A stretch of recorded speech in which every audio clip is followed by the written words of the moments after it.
Chief, we thank you for making time for us. So talk to me. Here we are, first time in 20 years you've lost one of your officers. How is this for the department? Well, anytime you lose one of your own, it's tough. So like I said tonight, I'm sure there's plenty of people questioning whether they should go on or join in the first place. And that's perfectly normal. But I also know that we have to have police officers in our community for calls just like that, where people are calling because they need help. And that's what Tara did. She went to help. That's who she was. You know, that's what I keep hearing over and over again. People saying, you know, they were not surprised by the idea that she lost her life trying to protect others.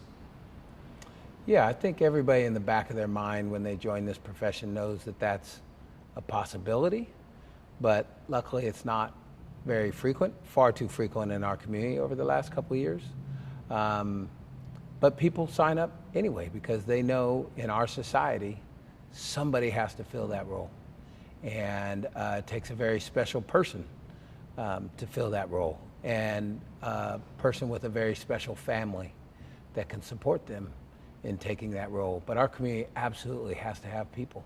When people call, like they did the other night, in a time of need, they need somebody that's willing to be selfless enough to put themselves on the line to serve that need.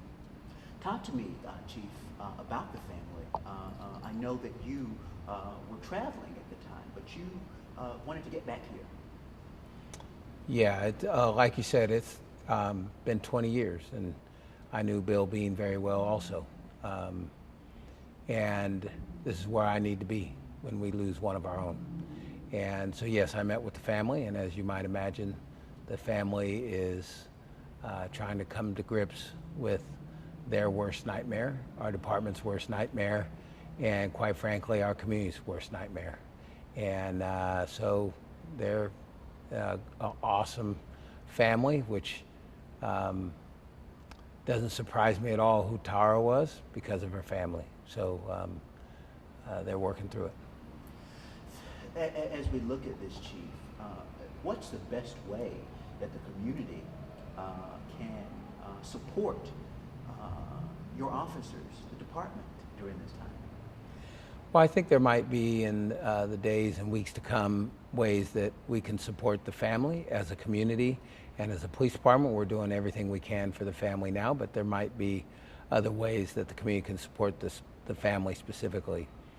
But the best way that our community can support our officers is by partnering with our officers and finding solutions to the things that ail us as a community, because only by working together can we build the community that we are capable of.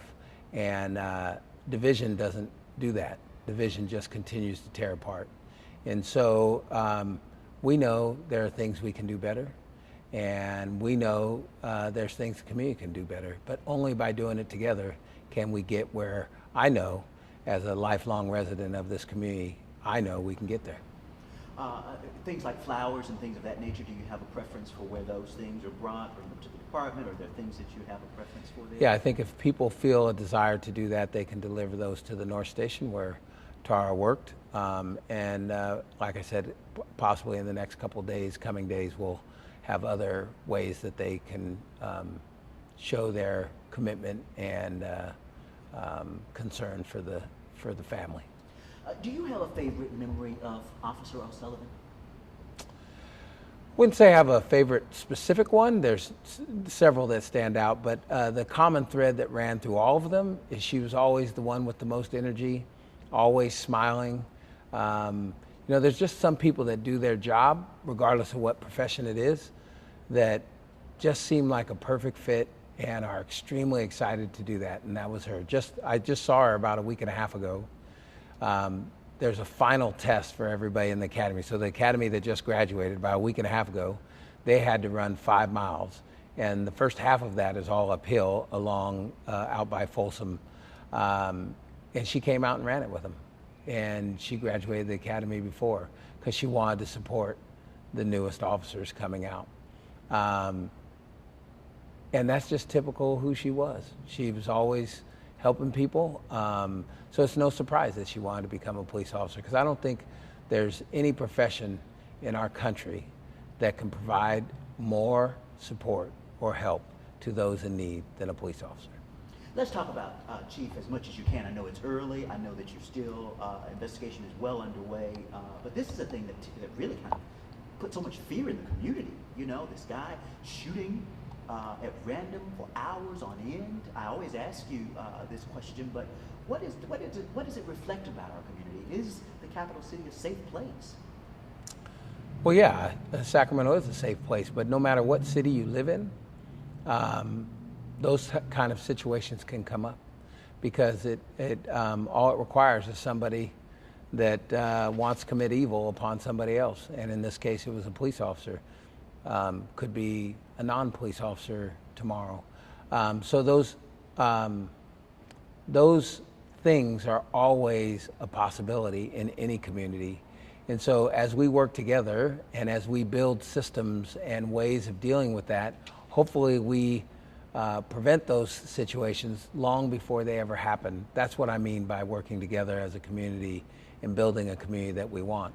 But as we've seen across this country, there's no community that is immune to these sort of things, the potential of these sort of things happening. And yesterday it happened to happen in our community. One other thing I'd like to ask you, Chief, as we look at this, we saw all the agencies that came in to help.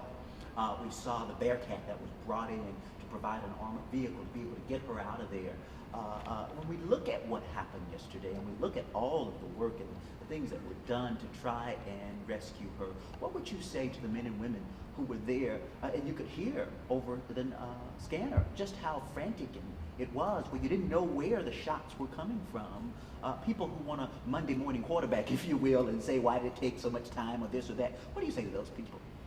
Well, I didn't get to hear the radio traffic, but I can tell you just from what we do know, there are officers right now agonizing over could they have done more, could they have done something faster, because that's who they are.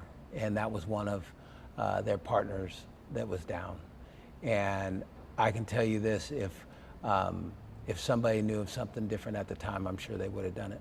I guarantee you there would have been people that would have rushed into that backyard regardless of those rounds, had it not been for leaders or others not allowing themselves to be among those injured. I think it's a miracle because of training and because of skill that we didn't have more people injured, both officers and community members. So I would say that under the most trying of circumstances, people did the best they could. And that's without me even being there or knowing the facts. I know the people that put on that badge. I know the people that wear that uniform. And I can guarantee you, without even talking to them, they would have done whatever they could to get her out of that yard.